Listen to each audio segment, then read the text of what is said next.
What's up, everybody? It's another episode of Coast to Coast. I am hosting today.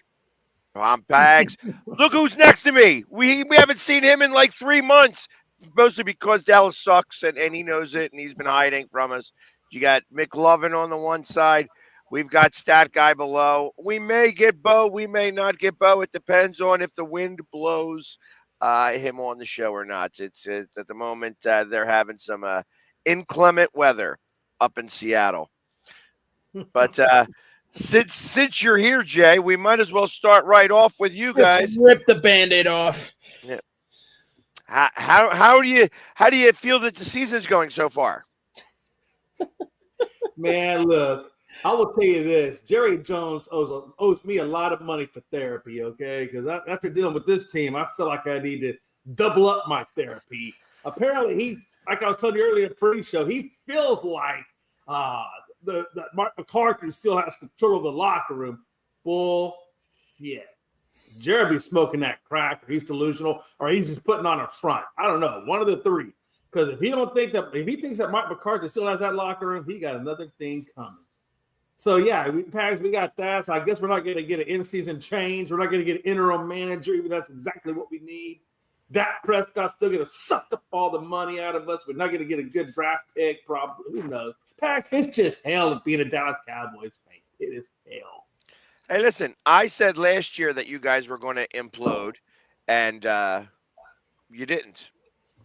And I doubled down. I said this year it will happen. So this isn't a surprise to me. Nah. I mean, it shouldn't be a surprise to you because of Nah. really all of their off-season acquisitions, i.e., was it Zeke? That was who they got. Yeah, Zeke. Well, and the thing is, they brought in Dalvin Cook off the practice squad, but even Dalvin Cook can't get the starting job, which tells me I guess Dalvin Cook is just cooked. Because if you can't make it with the Cowboys, with Dowdle and Vaughn and whatever else little guys they got over there, then you can't do nothing, right? So this is not the first team he's been with. Well, he was with the Jets, didn't do anything with the Jets, So I guess maybe his career is done for. Because if you can't do it in Dallas, I don't know where you're going to do it. It's amazing how the mighty have fallen. You know what I mean? Like, because was it just 3 years ago he was like the feature running back in Minnesota, right? Almost ran for 2,000 yards. Yeah. And then like they didn't want to re-sign him, and next thing you know, he's nowhere. And I wonder if that's a tribute to maybe Minnesota's line was making him look better than what he is. Could that be an issue? I mean, that's kind of your neck of the woods, stat guy. Was that O-line just making him look better than what he really is? Not necessarily. Having a guy like Justin Jefferson does help, because you can, like, when you have a guy like Justin Jefferson, you can't really put 9 guys in the box to stop a running back like Dalvin Cook. You have to play 5-6 on the line, which does open things up for Dalvin Cook a little bit more. Well, hell, Dallas has CeeDee Lamb. I mean, I'm not saying CeeDee Lamb is better than Justin Jefferson, but he's a pretty good wide receiver one. I mean, to me, that would almost kind of that's what I'm saying. He should be able to have that kind of luck he had in Minnesota with us. Now, I know our offensive line is a little younger than what we used to have, but we still got a fairly decent offensive line, You know what? I'm going to say barely. Because ultimately you got Martin, who's probably on his last few games. He's probably going to retire. This is his last contract. Yeah, I agree. Yeah, I don't think that he'll be back unless he goes to a team like either the 49ers or, maybe even I wouldn't be surprised to see him go to like LA, the Chargers. Somebody who needs offensive line help.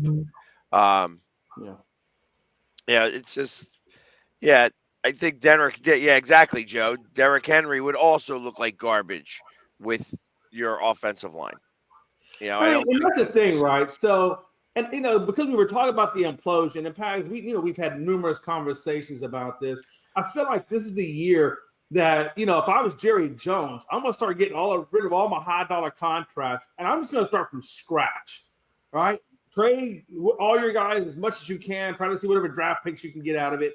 And then just start looking to rebuild. Obviously, you're going to need a new head coach. And with the new head coach, he's going to want to pick his people.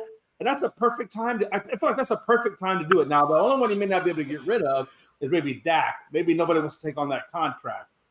So that might be your only one that hampers you. But still, I mean, you can still build around Dak. And then when Dak is done with that contract, then you can go look for your guy. Or you bring in a guy and sit him behind Dak, right? And then let him mature behind Dak. And when Dak is done, then you slide him into the groove with all the other guys you've been building around. But I think we got to go back to a baseline with Dallas. I really think that's the only thing we can do. Do you think that coaching vacancy is a worthwhile job to grab? You know, and again, I know exactly because I can tell you, all right, Stat Guy's probably thinking like, not with that ownership group. And he's probably right. Not necessarily the ownership group. I think it has to do more with the salary cap hell that the Cowboys are in. Yeah, but I think we can. If I'm a new coach, now granted, Jerry's going to want big changes, and I think, but Jerry has to be realistic.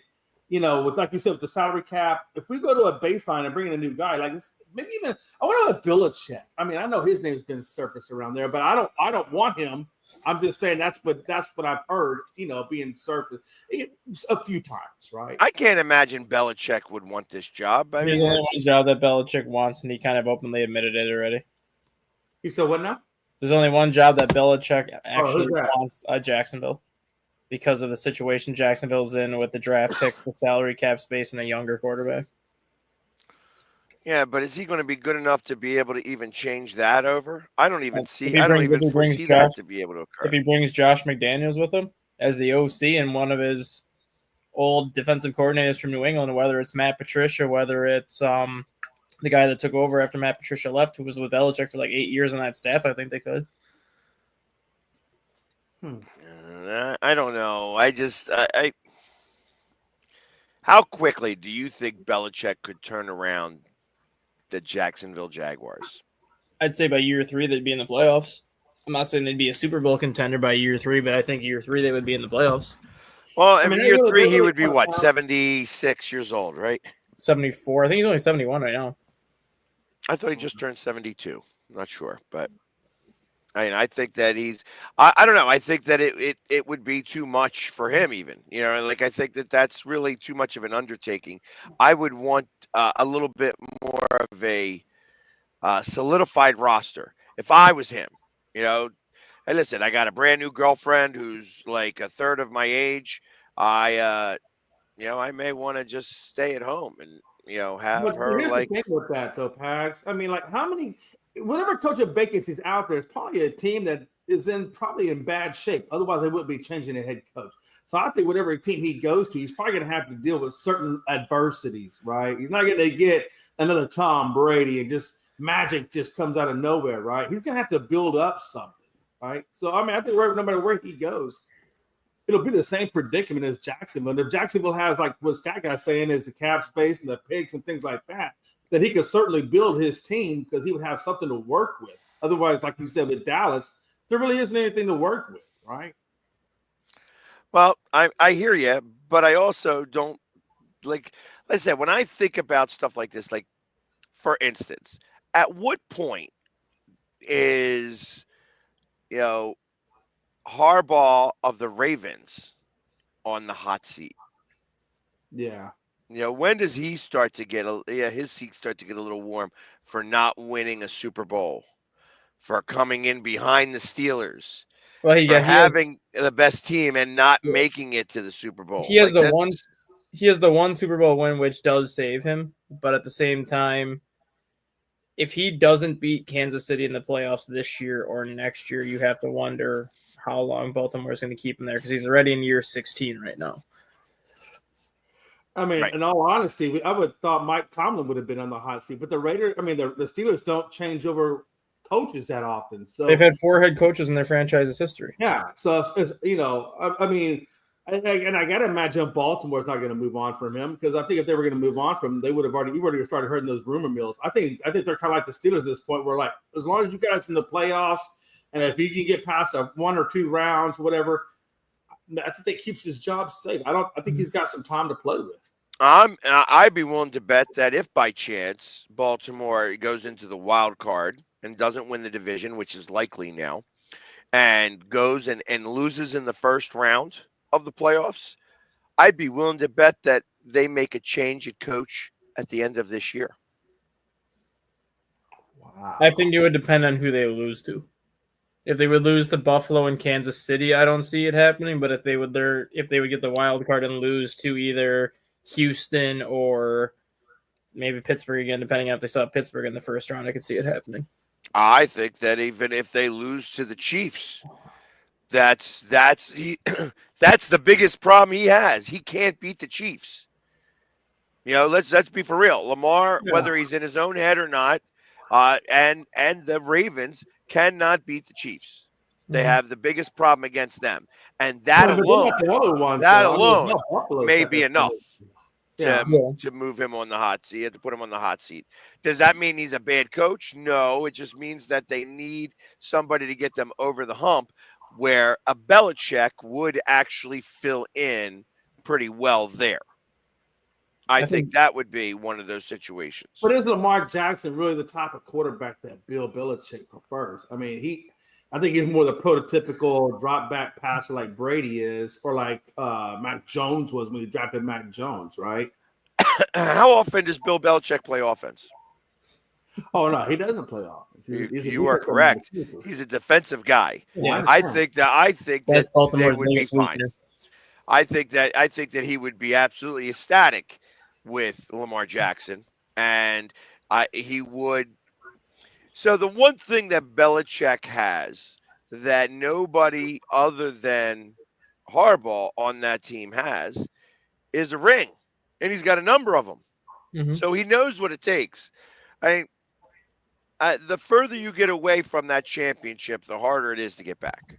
Yeah. Let me ask you this. Is Bill Belichick really the guy, that mastermind guy, or is he just lucky that he lucked into Tom Brady and Tom Brady just makes him look better than what he really is? Because he hasn't done shit since before Tom Brady or after Tom Brady. Well, his first year after Tom Brady left, New England made the playoffs with Mac Jones. But you know what I'm saying. Like, they didn't really go far. I think it wasn't this, you know what I'm saying? It was more so the talent that he was left with after Brady left. Because once Brady, that's what I'm saying. I just don't think that Belichick. I know he's got all the rings, and I know they're going to look at him like that. I don't look at him like that. I just look at him that he was lucky enough to have Tom Brady for umpty million years, and Tom just kept him looking good. Well, and it's because he had the same. And Josh McDaniels, I think I think that's the key. He had pretty much the same exact staff for 15 years. Whether it was Josh McDaniels calling plays, Matt Patricia, Brian Flores a couple of years, like for the most part, he had the same coaches his entire tenure in New England. So when you have that kind of continuity with your coaching staff, you're going to have a lot of success no matter who you have. Once Brady left and some of those other assistants started to leave, you could see how hard it was for Bill Belichick to have that same kind of success, because the last year that he had McDaniels was Mac Jones' rookie season. New England went 10-6 that year, made the playoffs, only get blown out in the playoffs, but they still got the playoffs with Mac Jones. And you got to think about this. Like, when I think about his first Super Bowl win as head coach, and he took out Bledsoe and put in Tom Brady. Mm-hmm. And still, Tom Brady got hurt in the AFC Championship game, and Bledsoe won it. The truth of the matter is, Bledsoe did not get his job back after injury, and he felt like he should have. Belichick was the first one to kind of do that, to not give the job back after an injury. And it won him a Super Bowl, but that Super Bowl was not won by the offense that year. Defense. So defense won that. Part of Tom Brady's roast was when Bledsoe got up there and said, "After my injury, you took my job." Bledsoe was a little bit in the bag that night, though. Yeah, of course, all over in the bag a little bit. We know. I could even go as far as to say that the only Super Bowl that Tom Brady really won was maybe the Tampa Bay Super Bowl. Yeah. That it was the defenses that won those Super Bowls for him.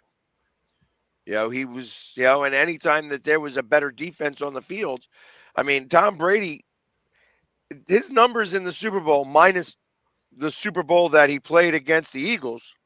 Yeah. Both of them actually. He, didn't have great games.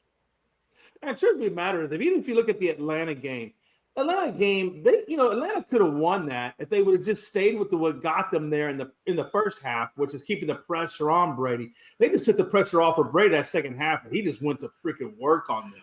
So I almost think it's Atlanta that gave them that championship rather than him earning it. I mean, he still had to go out there and produce, don't get me wrong, but under pressure, Tom is a different quarterback than normal. Yeah, Joe, I hear what you're saying here, but the truth of the matter is that team was ready to go win. They had enough pieces on that team to be able to get brought over the top. They had a quarterback who threw just as many picks as touchdowns, and at that point, we still made the playoffs. You know what I mean? And so it's like ultimately, I kind of feel that it has nothing to do. Like Tom Brady stepped in shit not once but twice, and Yeah. that's kind of what happened there. And So let's be I don't honest, think Tom Brady brought them to win the Super Bowl. And if you look at that Super Bowl that he played in, and you rewatch that, and check how many times. First off, Patrick Mahomes was playing with a concussion. And he shouldn't have been playing in that game whatsoever. But not only that, he was throwing to guys, and it was just literally hitting him in the helmet, hitting him in the hands, and dropping. I mean, there were more drops in that game by the Chiefs receivers than there were maybe all season long. And that actually did more, I think. And that was more. I feel like Tampa Bay won it, but really more the Chiefs lost that Super Bowl.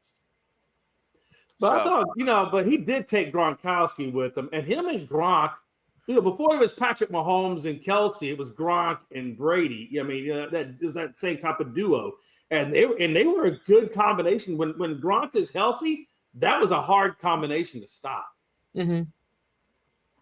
So when we talk about Bill Belichick going to a team, and the quarterback that he chooses. Whether it's Jacksonville, if you're going to Jacksonville, are you really going to stay with?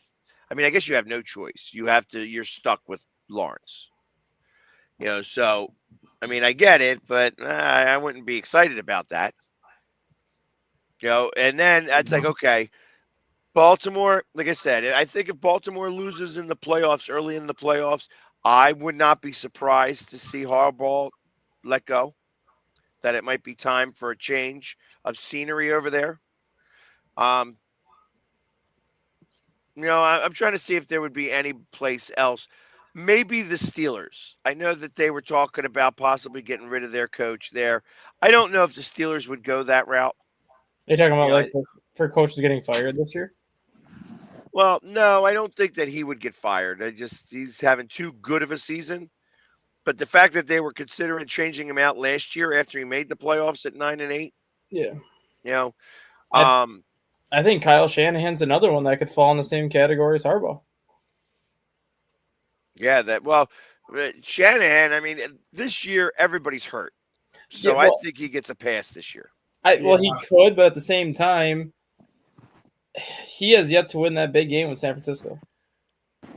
No matter how good, like everyone said, like this was going to be kind of that last window year for San Francisco, knowing the contracts that are expiring on that team, knowing that you're going to have to lock up Purdy, you're going to have to lock up Debo and some of these other guys, where a lot of people felt that this was pretty much the last chance that San Francisco had to win it. And if they don't win it this year, that roster might start looking drastically different. So that's why I think if Kyle Shanahan doesn't make the playoffs this year, I'm not going to say he gets fired, but you could see one of those situations where it's like a mutual parting of ways where John Lynch goes to Shanahan and said, this is the position we're in right now.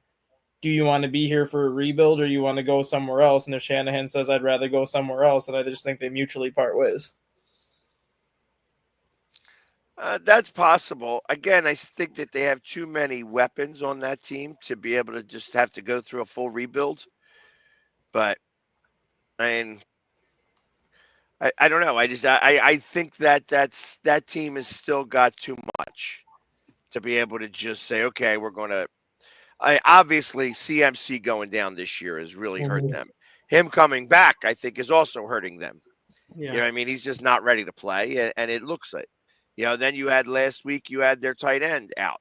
Kittle's gone. I don't know if he's going to be back this week, but ultimately you remove that, and all of a sudden that line isn't as formidable. Kittle is actually great at blocking on that line, even with the little chip He is. and go. Yeah, no, he definitely is. So, there's lots of different reasons why the 49ers are struggling right now, and it has a lot to do with the injuries. But CMC, they have a good running back over there in place of CMC. But the truth of the matter is that without CMC, it's just not the same. So I think I could see Kevin Stefanski as another one too, possibly doing a mutual parting of ways from the Browns, because I don't think he wants anything to do with Deshaun Watson at this point. I just think it's getting to the point where he has no choice because the Browns are stuck with that contract. yeah, I think for one more year at least. Yeah. I could see Stefanski just saying, I don't want to be here no more because we can't win with Watson. Yeah, I hear that. It's maybe. Because Stefanski was linked to the Bears job if that opens up, and he was also linked to the Saints job. I could see Stefanski leaving for either one of those just because the Saints, Derek Carr is not a great quarterback, but he's a better quarterback than Deshaun Watson. And given what the Bears have for salary cap space, that would put Stefanski in a better position to at least retool that roster the way he wants it to be. I would, if I took that job, Derek Carr would be the first one to go. No, he probably would be just because of the salary cap tied to him, and the Saints are in salary cap hell. But the Bears make the most sense for Stefanski just because they have a quarterback in place, they have all the offensive weapons signed, they have still, I think, $50 or $60 million in cap space to play with next year. He'd be able to make a lot of moves to retool that roster the way he wants it. So if you take out Derek Carr, then you're basically going to ride with Spencer Rattler until you can see if you can get a better quarterback. Well, they'll draft somebody else. That's what I'm saying. So otherwise, you're gonna have to go out and draft some. Okay, yeah. And would you want Stefanski after coming off of this? Coming off of the.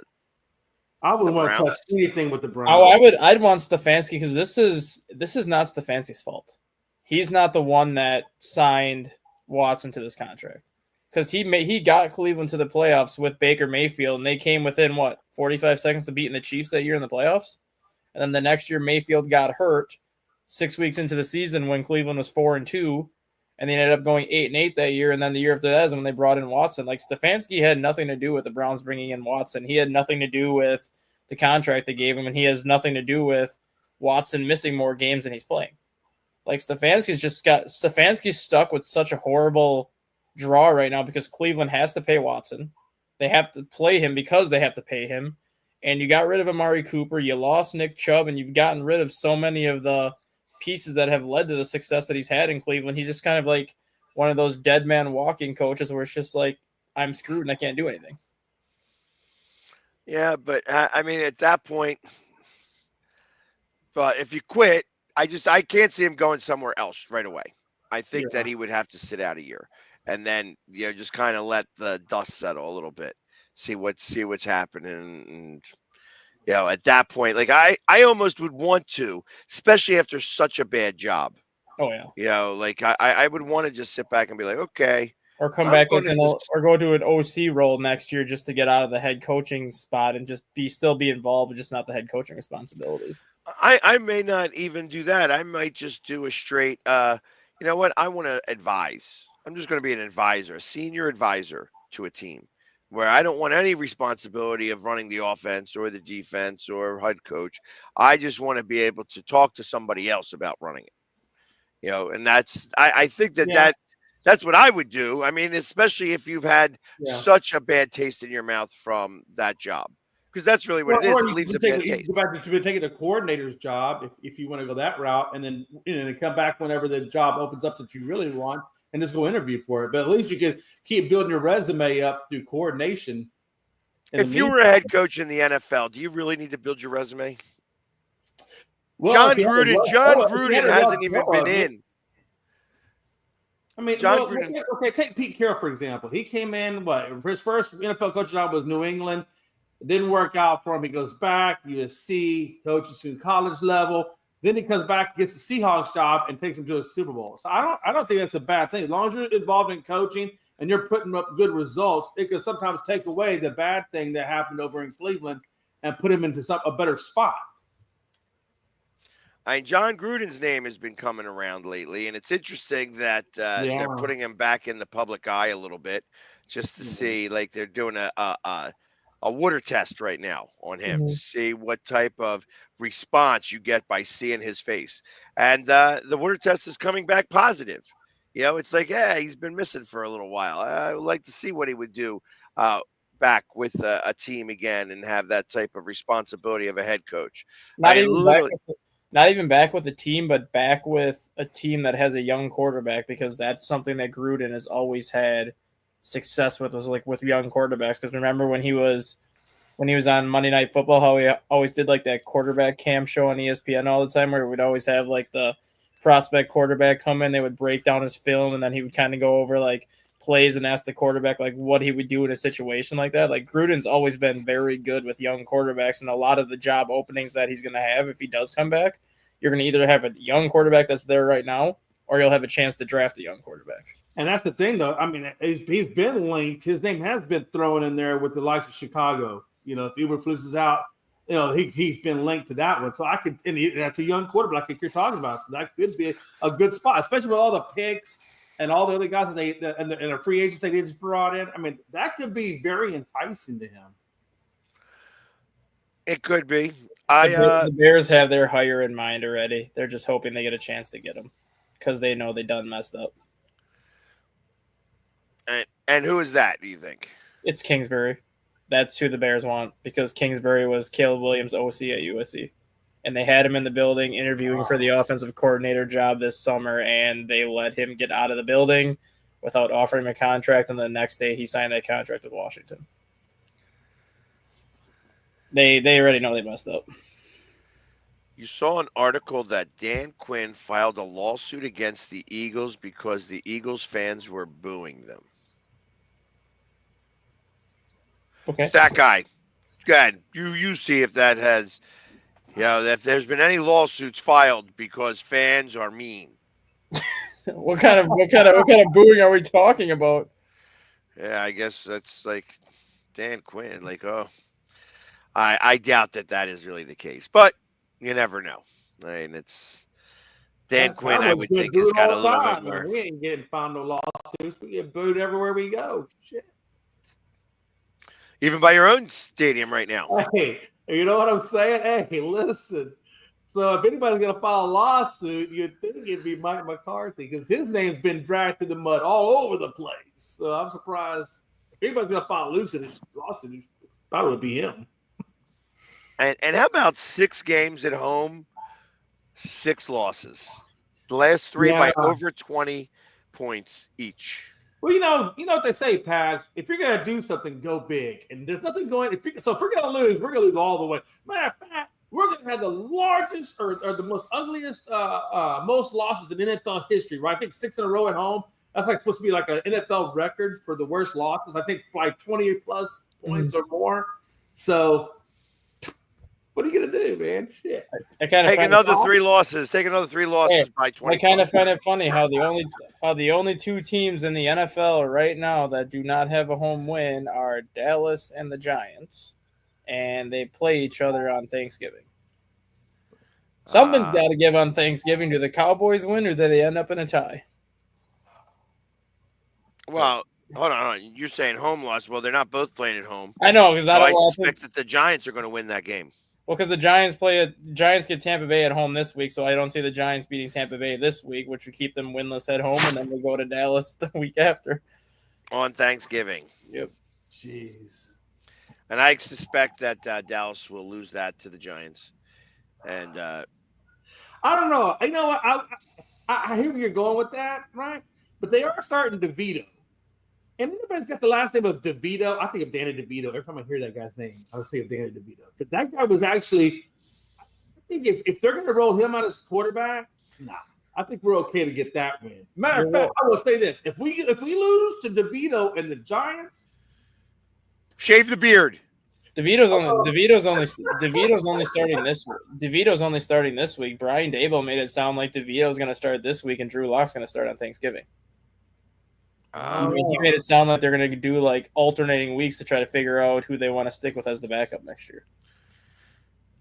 Really, I don't know that that's a good idea, but I Hey, the mean, Cowboys are starting Trey Lance on Thanksgiving, so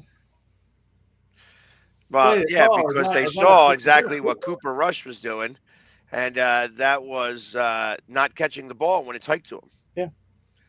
So Trey Lance has actually played a little bit better for them. You know, Well, he a certainly little ran bit. the ball better for us. I don't know if he's thrown the ball better for us. That's the only thing that kind of makes me nervous is I haven't really seen him throw the ball a whole lot. I've seen him do scrambles. Well, yeah, when he's thrown the ball, somebody's cut. I think he's got like 5 throws.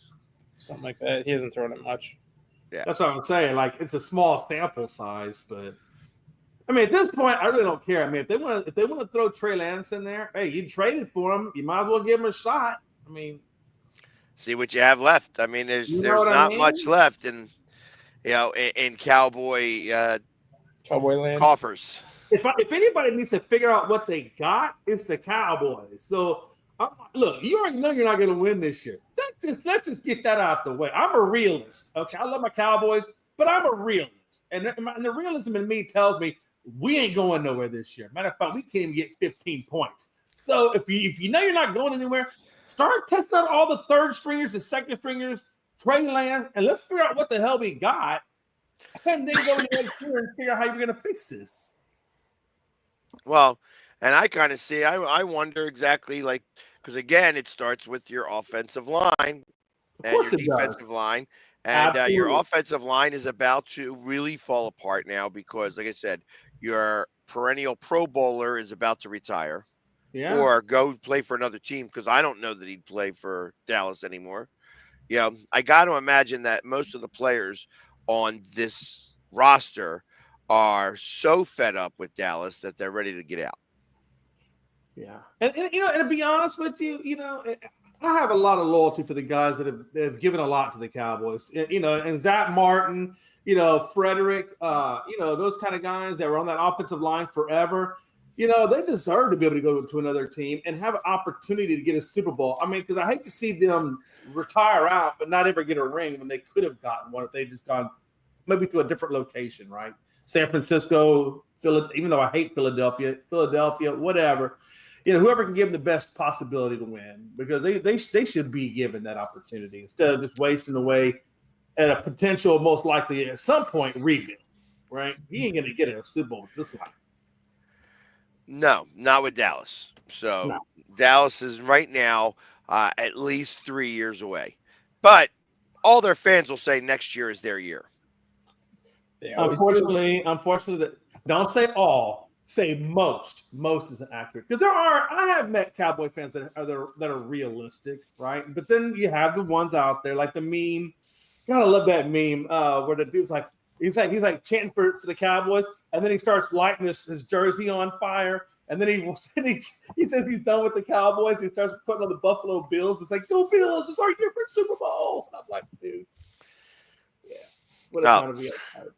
What a time to be alive, man. Damn. Yeah, I tell you, it's going to be fun for Dallas Cowboys fans, or at least for me to watch Dallas Cowboys fans poop the bed every year now for the next couple of years because until they get rid of Dak, Oh, I agree with all of what you're saying, but let me ask you this: let's look at the Eagles for a minute. Now, you guys have had a lot of talent come through there, a lot, and you guys have been in a position to win. Matter of fact, you're in a position right now to win. right. What does it look like if you guys don't get there? Well, I got us going to the NFC Championship game. Okay. So I also don't have us getting past that point. I can't see past that point. So that's the hard part. Can we get past them? Yes. If we were to get past Detroit in Detroit, that is going to come back to that coach made a mistake. That's how I foresee. That's how I foresee the Eagles beating Detroit in the NFC Championship game. If you get past Detroit, that means you face them in the NFC Championship game because Detroit and Philadelphia are going to be the top 2 seeds. It's just a matter. I would agree with that. I would totally agree with that. And that's the thing, Pags, right? Like, and that's the thing with the Cowboys. We've had a competitive team for a very long period of time. Now, we didn't get past the first round of the playoffs. I'm not saying that. But we've always had a really good competitive team. And now you're starting to see the brakes fall off of that, right? Now we're and that's why I kind of think with the Eagles, like how long of a window do you give this Eagles team at that level? I mean, I imagine it's a little bit, but how much? I mean, because Barkley, I mean, how long could he last in those knees? Well, at the moment, you're asking a funny question because he's doing great right now. I know he's doing great right now. I'm not saying like his performance. I'm saying over the long haul. Like how many years, are you at this level? Until Barkley's gone. 3. Until Barkley's gone. Yeah, I think he's good for at least 3, maybe 4. And then again, it's going to be hard. He's 27 right now. Yeah. So he's going to have at least, like I said, 3-4 years left. I think at 31, that's about time after you're getting beat up like that and such. But look at CMC. CMC's 30, about to turn 31. Mm-hmm. You know what I mean? And now it's finally, his legs finally caught up to him. But he was known for injuries. He's been abused forever with Carolina. I mean, that right. Running back. You know what he reminds me? He reminds me of Earl Campbell. And what I mean by that is when Earl Campbell played for the Oilers, he was literally 70% of their offense. 70%. That guy. I mean, they ran the ever-living dog shit out of Earl Campbell. They even put him at kickoff returns, right? I mean, they just ran that dude into the freaking ground. And that's kind of where I see Christian McCaffrey. I feel like he requires so much of the offense's attention, especially – I'm talking about more like Carolina. I just kind of felt it ruined him physically. Well, yeah, but I mean that was a different era back then. Yeah. Much different. And running was the big deal. Like really, you think of Minnesota with Adrian Peterson. He was the entire offense. And they had good players around him too. They had good receivers. They had a halfway decent quarterback, but always just gave it to him. And that's how they won games until people learned in the playoffs that just stop him. And then next thing you know, that's you lose that game. Here's the thing too, right? And I never thought I'd say the day that I would actually say this in my life. I always hear people say, well, I don't like the team. I just like the player. And that's the one thing I do like about Philly. I don't like the team, but I love Jalen Hurts because Jalen Hurts is from my hometown. And I have friends of mine that know him, right? Because he went to Channelview High School, and it's a very, very, very small area. Everybody kind of knows everybody. And so I do want to see him succeed, because he's from my neck of the woods, So I will not root for the Eagles, but I will root for Jalen Hurts. So if Jalen Hurts wins the Super Bowl, you'll be happy for him. I will absolutely be happy for him. Absolutely. Because you know what? You go look when you're in the NFL, you can't go to your hometown most of the time. You're gonna get drafted to another city. But I still have a love for anybody that comes out of my hometown that makes it big and goes on to do big things. Rob, do I worry that Saquon could end up like CMC? No. We use him differently than the 49ers use CMC. And that's the difference. And we use him different than the Giants do. I know that he gets more touches with us right now. It seems that way. However, the touches he gets are really north-south touches. When he would go east and west, that would be where the problems really occur, where he's out in space and he goes to make some cuts and somebody, gets on his leg, and that's why he would get out. If you noticed, every injury that he ever had with the Giants was outside of the tackles. And if you notice how the Eagles use him inside the tackles. So I fully expect that Saquon is going to be able to withstand some of the, seasons that he couldn't do with the Giants in a much better way. And I think he'll be fine for at least the 3 years that he's going to be here. I figure they'll re-sign him. That 4th year, he'll start getting an injury. And then, but I mean, I suspect that he's going to go 2,000 yards this year rushing. He's already on his way for that. Yeah. So I think that he's absolutely going to do that, and he could do that by week 16. by the way he's running right now. So, Yeah, I mean, I agree. I mean, Saquon is he's a great talent, man. He just got stuck in New York, man. And New York is just such a I think the wrong place you don't want to go as a running back, right? And I think now that he's with Philly, you guys got a good O line. You know, he can actually do something. He doesn't have to be the focal point of the offense. He just has to run and run it well, and that's exactly what he's doing. really? Yep. And that's the Florida Atlantic? Yes. What would be his credentials to be able to do that? Is that just one of these, hey, since Prime's doing it, I can do it? It's more so that's part of it, but it's more so you get a name like Ray Lewis to coach your team, you're going to start getting the recruits that you're losing because people are going to want to play for him. See, it would with make more sense. With the expanded college football playoffs, if you can win the conference that Florida Atlantic is in, which I believe it's the American conference that they play in, you're going to get into the college football playoff. You will get the 12th and final seed, but you're still getting in the college football playoff. And then once that happens, depending on who that matchup is, you can pull a first round upset. Yeah, because you'd be 12 versus 5. Yeah. And right now, number 5 would be Indiana. Yeah. Yeah. So that's not I mean, that's absolutely a winnable game. And that's the same thing with Colorado right now, where if Colorado wins the Big 12, because all they got to do is win outright and then win, obviously, the Big 12 championship game, Colorado's probably going to get as high as they can get is probably 10. Then if they get to be number 10 in the country, you're getting the 7 seed as your first game. That's a very winnable matchup as whoever you're facing as a 7 seed. That's likely to be Penn State. Or Notre Dame. I think Notre Dame is going to wind up winning out.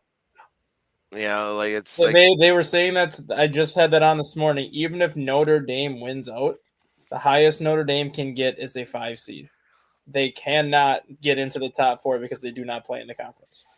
And that's ultimately what's going to hurt Notre Dame. That's why they said Notre Dame might not have a choice but to join either the ACC or the Big Ten next year. Otherwise, they will never, even if they go undefeated, the highest they will ever be able to get, according to the new playoff rules, is a number 5 seed because they don't play in the conference.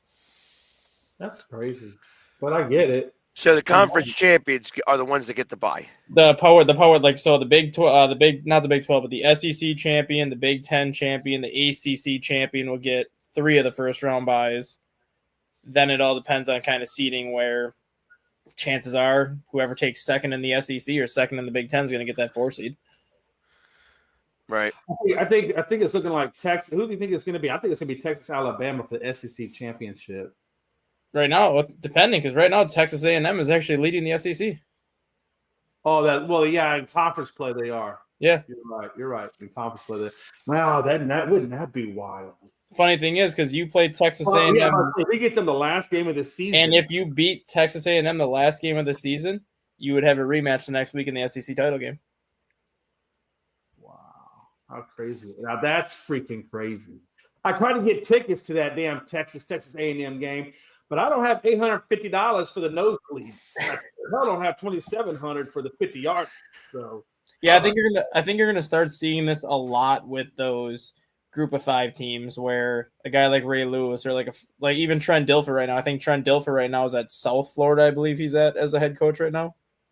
And South Florida is not going to finish that great this year. They're going to finish 6-6, but I think you're going to start seeing like a lot of these former NFL coaches get asked to kind of take over these smaller college jobs where you get your name out there. Players are going to want to play for you just because of the success you had in the NFL. You have that name. And if you can find a way to win the conference that year, you're putting yourself in the college football playoff, which is ultimately what these teams want a shot at. Well,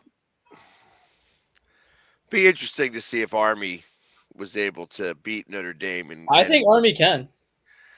I don't know. Especially with how the weather is supposed to be in New York on Saturday, I think Army can. It's supposed to be very rainy and windy on Saturday. And Army runs the football, and they run it quite often, so that kind of weather would play into Army's hands. Well, yeah, I mean, hell, Army and Navy, they're built around the run game. I mean, they very rarely pass. A few times every now and then, but they... No, that's the Air Force. Air Force passes. Yeah. Yeah, that's like BYU. That's where all the BYU coaches that don't make it at BYU go to Air Force. So the Air Force Academy out that way. But I it'd be interesting because obviously, you know, the what the was it the Atlantic 10 or the A10 conference, whatever that Army's in The with Notre American, Dame, the American. American Conference. If Army was to win that and go to the championship and win that, and then play the next week and lose to Navy, it actually wouldn't do anything to hurt their playoff chances. They would actually be in the playoffs already. Because they took out Notre Dame. So it'll be funny to kind of see that occur because I firmly believe that that could happen. You know, that they win the championship and then play against Navy and literally don't play against Navy and Navy wins that game. Man, that would be insane. That would be insane. I mean, it was feasible until Navy lost, obviously, that they could have both gone undefeated Into that game. into that game, into the championship game. And that would Whoever have won that game, it would have actually had to play back to back. because that would have technically. So that's kind of what I was hoping for, because that would have technically been a de facto championship game, because the winner of that would go into the championship game, and then the loser of that would essentially be eliminated, and then Tulane would come into the picture as the other team to get into that championship game. Well, no, but I'm talking about if the championship game is the week before Army Navy. Yeah.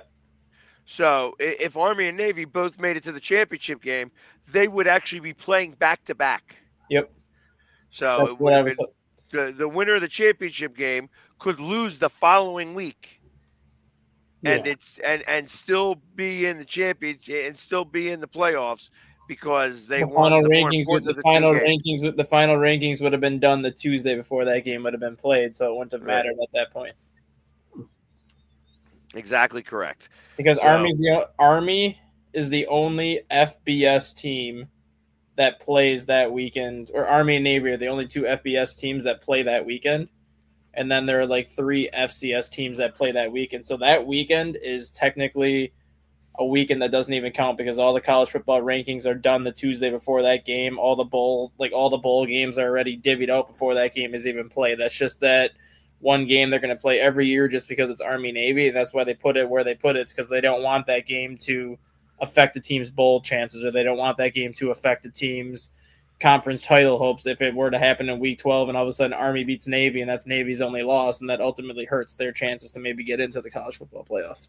They just want it to be kind of that fun game, the celebration game, where it's everyone's here to celebrate football and celebrate the men and women who serve for the country and all that stuff. and that's it.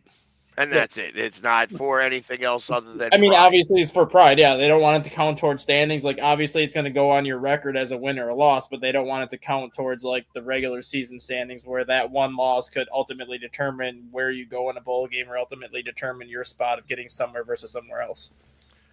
Should they do it earlier in the season? No, I like it. I like it how it is. I like it at the end, because if you do it earlier in the season, you still have other games you have to compete with based on, like, depending on who plays what week. But by doing it the week that they do it, they're the only 2 FBS teams that play. Like, everybody that wants to watch college football is going to watch that game. That's the main reason why. Well, I get that because it puts all eyes on the armed forces. I mean, I can understand that. That's why they do it. That's And the they have, only group that ever conflicts me, man, because I served in the Navy and I served in the Army, and I just always go neutral in that game because I can't root for either one of them. I was in both of them, so it's always a confliction game for me. But Not me. I'm always go Navy, beat Army. So, and I've got, like I said, one of my best friends here is an Army guy, and I tell him the same thing. And he always turns to me and he goes, "Hey, we're on the same team. We're on the same team." So, not on that weekend. We're not. That's right, damn it. And you don't know how much flack I took in the Army, man, when I would tell them, yeah, I just go neutral, man, because I was, oh, that's right, you're a Navy guy. Now you're in the Army. I'm like, yeah, it's what it is. Yeah. So, it is what it is. I kind of think that, well, we're gonna find out this week what happens with the Notre Dame Army game, because that's going to be a big deal. Mm-hmm. So we'll see if that what comes to fruition on that. Even if Army loses, if they keep it competitive, I think that helps their chances out more than Notre Dame. Because Notre Dame's schedule they've really not had a tough schedule. I mean, they barely beat Northern Illinois in week 1, I think it was, but outside of that, they've pretty much taken care of everybody they've played because their schedule's been really easy. This is really that first tough game that they've had since like week 2. And if Notre Dame struggles to put them away, now you're looking at Notre Dame. It's like, yeah, no, we're not going to seed you higher than 10. Like, you're not one of the 10 best teams in the country just because your schedule's so weak. Right. Well, and our Army keeps winning and keeps going back in the standings. It's just funny to me that they were as high as 21. I think now they're 25. Mm-hmm. So the game that I'm most intrigued to see is the Indiana-Ohio State game. That's going to be an interesting game. Because nobody's giving Indiana a chance in hell, which rightfully so. When you look at this Ohio State's recruiting class compared to Indiana's recruiting class and all that, I can understand why. But Kirk Cignetti is a damn good head coach. And there's a reason why Indiana gave him a 5-year, $40 million extension 9 games into his first season at Indiana. Like this, look at what he did last year with James Madison. James Madison was one of the more dominant programs at the FCS level. They made the jump to the FBS last year. And what did they do? They started the season 11-0. And the only reason why they couldn't play in a bowl game is because you have to be in the FBS 2 years before you can qualify for a bowl game. And yet he started 11-0 last year in his first go-around in the FBS. So he proved he can coach in the FBS level last year, goes to Indiana this year, and he's given Indiana the best season they've had in program history. It's the first time they've ever won 10 games in a season. Man, you see Ohio State's offensive lineman, Seth McLaughlin, it looks like he's going to be possibly out for the season due to that. I guess it looks like an ACL tear, I believe, if I'm not mistaken. No, Achilles. Yeah, sustained an Achilles injury. Damn, that could be huge for Ohio, especially since they're number 2 ranked. That could come down on them. It's going to be interesting. This is technically the Big Ten championship game too, because Oregon's already clinched a spot in the Big Ten championship. Yeah. So whoever wins this game gets that shot at Oregon, whether it's Ohio State getting a second shot or Indiana getting the shot. Like, this is basically the 1A Big Ten championship game this weekend. Yeah. Just Penn State can't get in because they lost to Ohio State and they lost to, I think, Oregon as well. No, they only have one loss. They didn't play Oregon. So they didn't play Oregon, right? Yeah, they lost to Ohio State, so Penn State can't get into the Big Ten championship game even with one loss, because if Indiana wins this game, they're undefeated, the same thing as Oregon. That's Oregon and Indiana, regardless of what happens next weekend.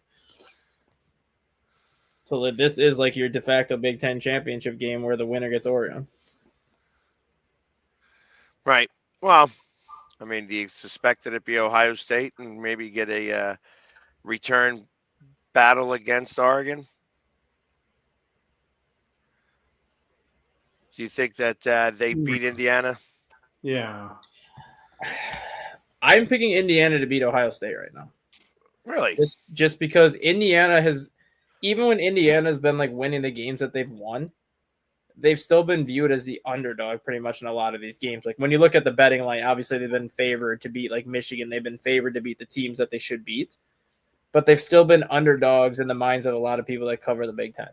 Like a lot of people still don't believe that this 10-0 Indiana team is a good 10-0 Indiana team. And I'm like, they've had one game decided by less than 10 points this year. But you know what they say, Stat Guy, right? You live in that moniker until you change exactly. The story. But they go in there and beat Ohio, then people are gonna start taking that program more seriously, right? They still should have been. They still should have been, because they've only had one game decided by less than 10 points. Like every game this year, they've like dominated who they've played. And like I get that their schedule is kind of like Notre Dame's too. It's like a weak schedule. But when Indiana hired Kirk Cignetti, I said from the start that was going to be the coaching hire of the year, because Kirk Cignetti is a hell of a head coach. And as soon as he got there, Indiana got 47 transfers in the transfer portal that wanted to play for Kirk Cignetti. I know the guy's a great coach. I'm not saying that. I'm just saying, like, in that Indiana program, like you even said, their strength of schedule isn't as good as Ohio's. So Ohio's going to keep that, but also they have a lot to prove. I mean, yeah, you're great. You're 10-0, But let's see you go in there and beat the Oregons, the Penn States, and Ohio's and stuff. And then we can start, taking you more seriously. They don't even have to beat them. They just have to show that they can play with them. Like if they go and lose by 10 points to Ohio, if they go and lose by 10 points to Ohio State, Indiana might not even drop. I don't know though. I said I agree with that, but I don't think I do agree with that. I think you have to beat them. I think if you want to change the narrative of how people look at that school, you got to go in there and you got to win the big game. You can't just stay with them. You got to beat them. Yeah, if you want to change the narrative, yeah, but if they were to lose by like 10 points or less to Ohio State this weekend, I don't even see them dropping in the college football playoffs. They might fall from 5 to 6. But you're not going to fall from like 5 to 10 if you're right there with Ohio State and you lose. Actually, depending on what Penn State does, I think that they would fall behind Penn State. Yeah, like Penn State right now is 6. I can see Penn State going 6 to 5 and Indiana going down to 6, but they're not going to go from like 5 down to like 9 or 10, losing by like one possession to Ohio State. Like if they're right there the whole game and lose, Indiana's still going to be right there in the top 6 at the end of the year. They're going to be right there hosting the first round of the college football playoffs and potentially a second home game too, based on what happens. Wow. And I will tell you that this is probably the first time in a really long time that this hour went by fast with Jay here.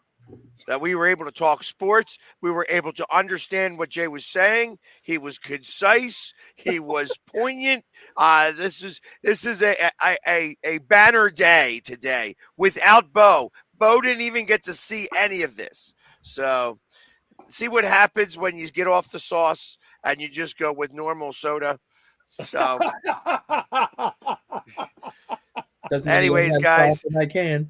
Yeah, so we will be back tomorrow. Maybe Bo will be with us. Maybe he won't be. It'll be a little tough to tell as they are having a interesting time out there with a cyclone. It's a cyclone. It's not a hurricane. Over out on the West Coast, they're called cyclones because they go backwards or something funny like that. I don't know exactly what the story is, but anyways, it's not a hurricane. It's a cyclone, and they're in the middle of it, which is why you didn't see Bo today. Maybe we'll see him tomorrow. But until then, like and subscribe to all our stuff. It helps us be able to give this content to you, this banner content, which was amazing today. I have to actually give Jay some credit. So anyways, guys, have a great day, and we will see you tomorrow. Take care.